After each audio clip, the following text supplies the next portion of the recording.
Hello, it's the eve of Rosh Hashana, Erev Rosh Hashana, and I want to wish everyone a Shana Tova Umetuka. We're finishing up 1 year, and we're going to start a new year, and we're going to start a new year of learning Torah, connecting to Hashem, connecting to each other. God willing, we'll be able to connect with each other in person. But for now, I'm going to give you my final shiur of the year, and God willing, many more shiurim in the new year. God willing, in Yerushalayim with Mashiach. So, what I want to talk about today is the connection, what we call the Li connection. Li, you and me, you are mine, between Hashem and the Jewish people. So we know we're concluding the month of Elul. It's going to be the last day of Elul. We're going to start the new year with the new month of Tishrei. We're starting with Rosh Hashana, going through to Yom Kippur, Sukkot, Shmi Atzeret, Simchat Torah. So the world was created on Rosh Hashana. So way back in that first Rosh Hashana was the day that man was created, Adam and Chava. And then we fast forward to another significant milestone in the history of the world, which was when the Jews left Egypt. And Moshe Rabbeinu led the Jews out of Mitzrayim, out of Egypt, and into the desert. And they came to the foot of Mount Sinai, and they received the Torah. And then they became really Hashem's special nation. It says that Hashem calls the Jewish people the Am Segula, the treasured nation. Am Segula Tiyeli, you will be for me an Am Segula, a treasured nation. Now, after the Jews received the Torah, Moshe Rabbeinu went up onto the mountain for 40 days.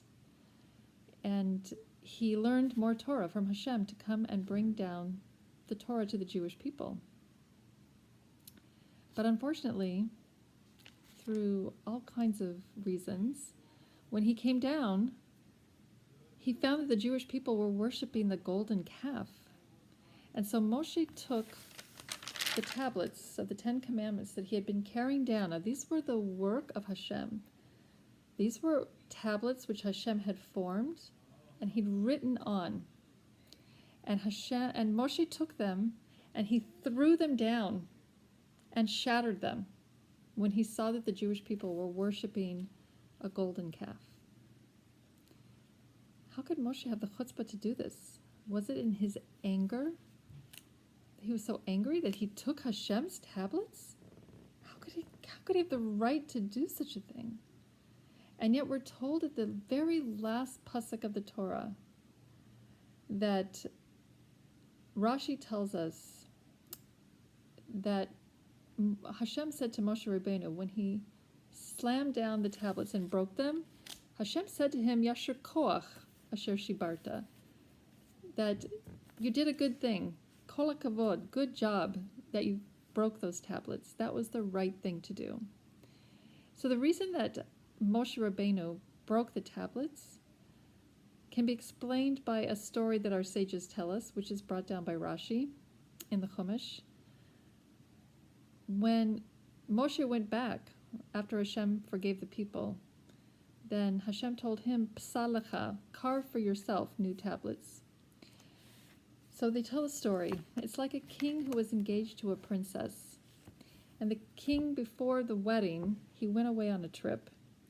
And while he was gone, the maidservants of the princess started to do all kinds of immoral actions. And because they were in the company of the princess, she was suspected also of acting in the same way. And they were afraid that it would get back to the king, and he would be very angry because this was his kala. He was engaged already. And engagement in those days was like a marriage. To get out of an engagement, you'd have to get a get. So her representative, the princess's representative, took the ketubah and he tore it up. so that when the king would come back and say, look, what have you done? What have you done? He could say, listen, she's not married to you. She's not engaged to you. Where's the ketubah? There's no ketubah. So this is similar to what happened with Moshe Rabbeinu. Well, as it turned out in this story, the princess's name was cleared. The maidservants were the ones who engaged in the immoral behavior, but the princess was fine. And so the king wanted her back, and he wanted to marry her. So her representative came and said, okay, write a new ketubah. So the king said to him, you're the one who tore it up. You bring me the paper and I'll write a new one. Similar to how Moshe Rabbeinu was told by Hashem, you carve new tablets and I'll write on them.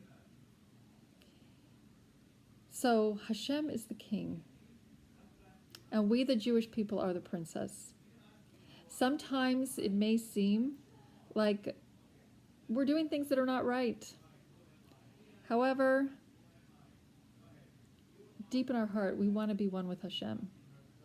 And we have an essential connection with Hashem. Just like we said, Am Segula Tiyeli. You will be for me an Am Segula, a treasured nation. We say, Ve'astichli le'olam, and I will betroth you forever. Arastichli. Again, that li. I will betroth you to me forever. This is when the one pasuk that many people say when they put on tefillin, that this is like a betrothal. It's like a wedding ring being put on. In a marriage ceremony, the chatan, the groom, tells the bride, Hare at mekudeshet li. Again, you are sanctified to me. You're designated for me.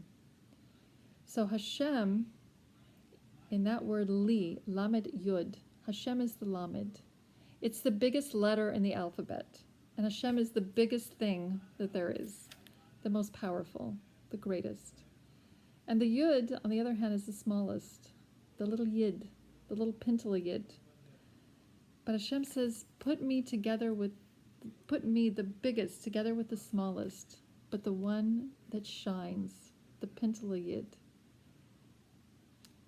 The luchot that Moshe Rabbeinu brought down from Hashem, those were his ketubah. That's how we married Hashem. Hareat mekudeshet li. So Moshe Rabbeinu said, I can't have it be that Hashem will be angry with the Jewish people and accuse them that they were unfaithful. So I'm just going to break the ketubah. I'm going to tear it up. But then Moshe Rabbeinu went hard at work. He went back up the mountain for 40 days. And he pleaded with Hashem, and he prayed, and he told all the good things about the Jewish people, and he told all the reasons. 40 more days. And at the end of 40 days, he came back down and said, we're good. What was that 40th day? Rosh Chodesh Elul.